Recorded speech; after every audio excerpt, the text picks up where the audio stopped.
All right, let's run the query.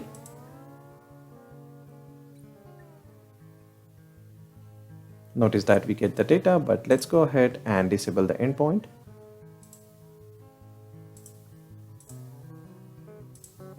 And if we run the query now, notice that we don't get the data. So the customer is actually controlling the encryption using the externally managed key. Hello everyone and welcome. In this video, we're going to conduct the data sovereignty demo on Google Cloud. Now, this demo is part of a blog post on my website.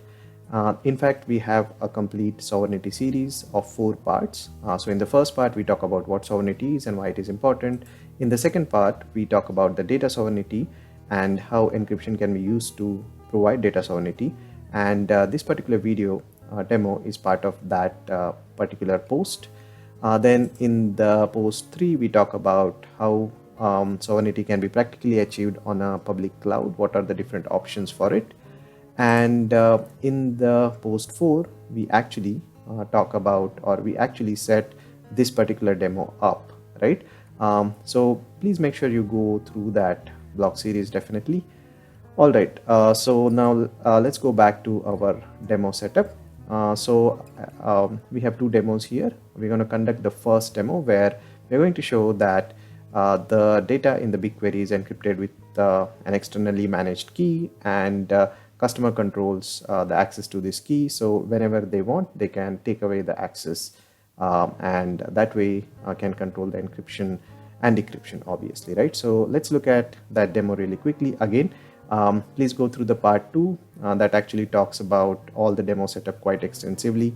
And yes, so let's go ahead and look at the setup first. In fact, let's look at the overall setup. So we have in this particular diagram, right, we have the customer's trusted environment or the data center where they have the external key manager, and they also have customer data here currently.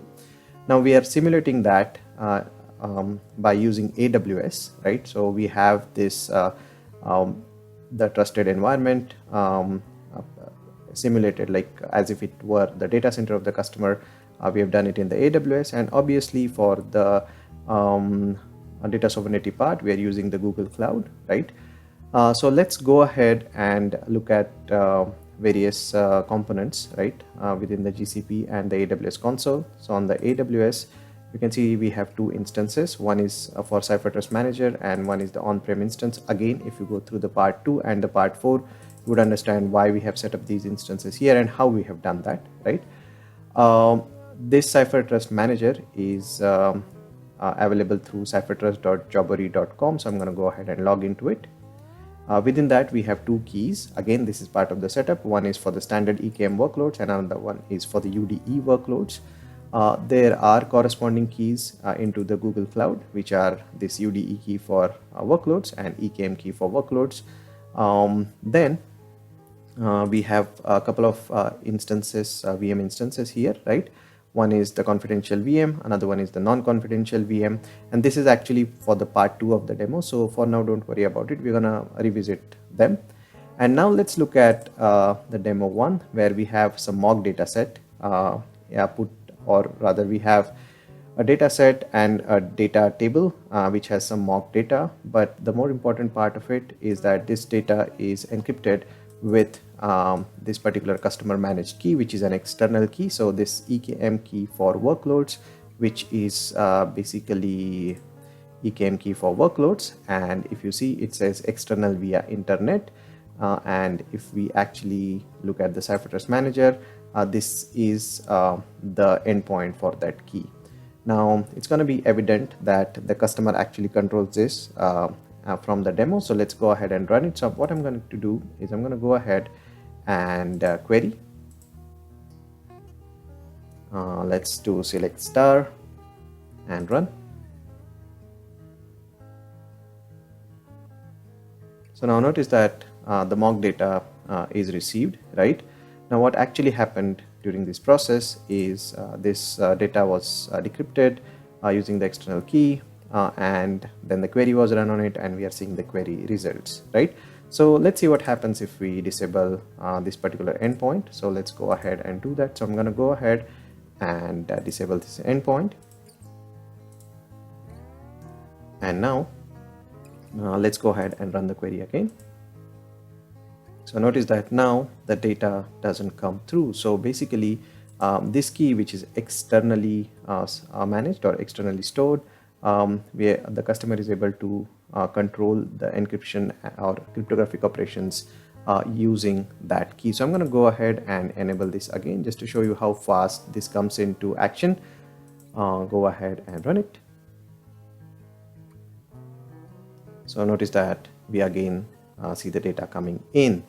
So basically that completes the demo 1. Again, I would urge you to go through the part 2 of the Sovereignty block series on my website, right? The link to that will be there in the description of this video. Alright, so that completes the demo 1. So ubiquitous means present everywhere. So ubiquitous data encryption means data encryption that is available at every juncture. So let us say the customer has some information which is confidential information like revenue numbers on their data center, right? And they want to run some workload on it, which is why they want to transfer this data to the cloud, right? So what is an expectation in ubiquitous data encryption is that the data should be encrypted while it is being transferred to the cloud. The data should be encrypted while it is in an object storage like cloud storage, but also it should be encrypted on disks, right? So which is to say the encryption at rest. So encryption while transfer, encryption at rest. Also, when the workload actually runs, the data, when it is loaded in the RAM also should be encrypted such a way that the information cannot be pulled out from there, right? So ubiquitous data encryption means that customer wants to make sure that the data in transit, data at rest, and data in use is encrypted. That is actually achieved using the ubiquitous data encryption using a tool called as a split trust encryption tool. And we are going to see that in this demo. Again, this is a little bit of a complex demo. Make sure that you look at or you take a look at the blog post. And also, I'm going to summarize this. And if you want to pause in between, go ahead and do that. All right, so let's see this in action. So we are going to be on the on-premises instance, and we are going to go ahead and run this command, which basically copies this data.txt file, but in the process encrypts it with the external endpoint and goes ahead and uploads that particular file onto or into this bucket, right? So I'm going to go ahead and run this command. So notice that this operation is completed. So let's go ahead and check out the bucket. So I'm going to go ahead here into the bucket, refresh. So notice that we have this data.txt here.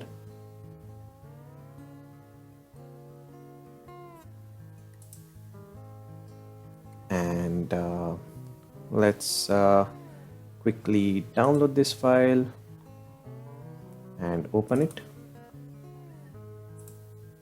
So notice that this is an encrypted file, right? So now what has happened is that we have achieved the encryption at rest, and this encryption is happening with the key which is outside of Google Cloud, right? So we achieved the encryption in transit because the URL was HTTPS, right? So let's look at that. So here the data was in plain text in the customer data center. It traveled over an HTTPS, and here when it landed, in fact it was encrypted here and then transferred. So when it landed here, it was encrypted with an external key. And now what we are going to do is let's go to the confidential and the non-confidential VM and run a workload that can actually, in fact what we can do is let's go ahead. So I'm going to go ahead and just reverse this, right? Let's see if we are able to download this on a confidential and on a non-confidential VMs. So first up, we are on a confidential VM. So let's go to the non-confidential VM first. Again, this is all set up properly into the part 4. So now what I'm going to do is I'm going to go ahead and try to download this file and decrypt it, obviously, onto this particular non-confidential VM, right? So let's see what happens. So notice that we get an error. Now if I take the same command and run this on a confidential VM here,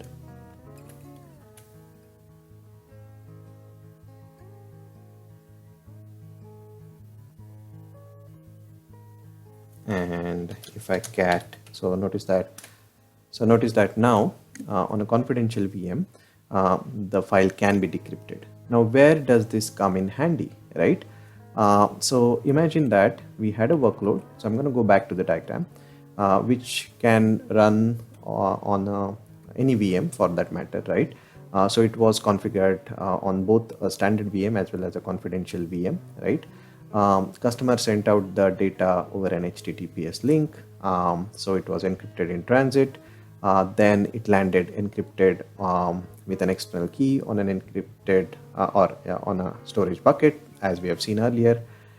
And now the workload has to use this data and run it. So for example, let's say the workload wants to calculate the total of revenues, right? Now by mistake, by misconfiguration, the workload should not be able to run on a non-confidential VM, right? Now, as we have seen earlier, when we actually try to download this information and decrypt it on a non-confidential VM, it fails. But on the confidential VM, we are able to get that information, right? So let's try to run an actual workload. It is a simple shell script which actually uses that data.txt to calculate the calculate the revenue of our company, right? So that's going to give you overall real world scenario, and I'm going to summarize this because I know this is a little bit of a complex subject. So let's go ahead and do that. So I already have this calculate state-wise revenue file which is supposed to use this data.txt. So let's run it on a non-confidential VM. So notice that it says retrieving and decrypting the encrypted data from storage bucket, and it fails. It says error retrieving data, you must run on a confidential VM. It is exiting. And if I run the same workload, let me clear this, and I'm going to go ahead and run the same workload. Again, all the setup for all this things is provided in the part 4. So I'm going to go ahead and run the same workload. So notice that it says retrieving and decrypting the encrypted data from the storage bucket, and it is getting this information, calculating the total revenue, and the total revenue is this much, right? So notice that what customer has achieved is a ubiquitous data encryption, which is to say they trusted their environment, their data center. So when the data left from here, it was encrypted with an external key. It landed in Google Cloud. Now, if the confidential VM and the non-confidential VMs are also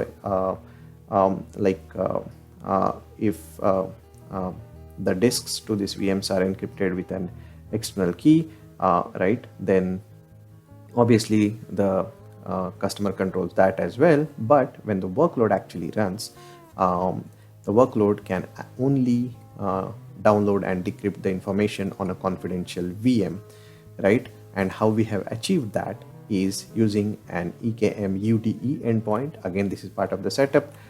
So let's actually look at that. So again, we have completed both the demos. First one was fairly straightforward. The second one was where we are able to run everything in a manner where the encryption is provided in transit, at rest, and in use as well. So now let's look at what happened behind the scenes on the EKM, right? So let's go ahead and look at the server logs. So now if you look at here somewhere,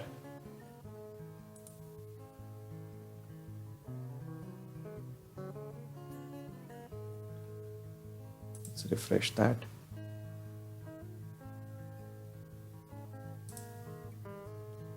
In fact, instead of searching, what we can do, let's go ahead and run the command once again. So I'm going to go ahead and run this command so that the log appears at the top, and refresh. So now notice that we did this just now, and notice that we have the log coming in where it says this is a confidential wrap request coming in from the data center, and notice that it says the reason for that is customer initiated access, right? This is the key access justification, which by the way, we talk about that a lot in our blog series as well. All right. So that pretty much completes the data sovereignty demo on Google Cloud, right? Do make sure that you go through this blog series as well. Yeah, happy cloud computing, everybody.